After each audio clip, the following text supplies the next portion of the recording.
I know this wasn't the point of the book, but man, I wanted to be as mysterious and cool as Grey Hollow. Hi, I'm Megan, and this is House of Hollow. House of Hollow by Krystal Sutherland is 352 pages of ambience. It reads like the tome of spells you stumbled upon in an abandoned house, and for that feeling alone, I loved it. 17-year-old Iris Hollow has always been strange. Something happened to her and her two older sisters when they were children.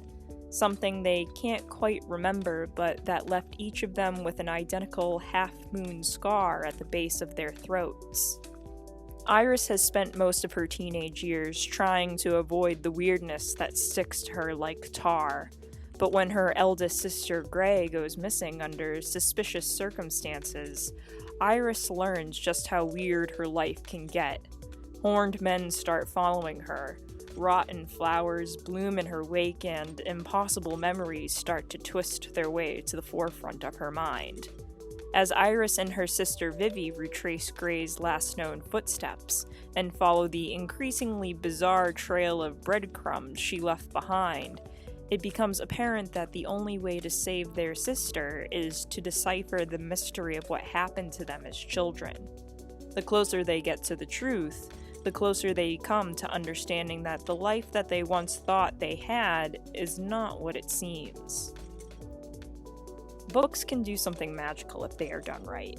They can sink you under the waves of reality and make it not matter, and I drowned in this book.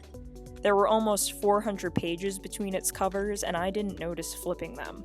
I was invested, hooked, under a thrall to find out what had happened to these girls and when they were younger, and worried that as the pages started to run out, that I would be left wondering. Iris Hollow is an okay character. She reads a little bit like an every girl who was just trying to get through high school, but her sisters are fire and ice. Vivi is headstrong and destructive, while Grey is cloaked in authoritative shards of mystique.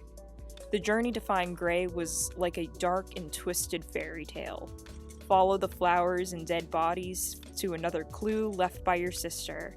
Don't get caught by a man who wears rags and bones. Find out what happened when you disappeared for a month when you were children. Though the story is narrow and that Iris doesn't have friends or many interactions with the world around her, the scope of the story doesn't seem muted.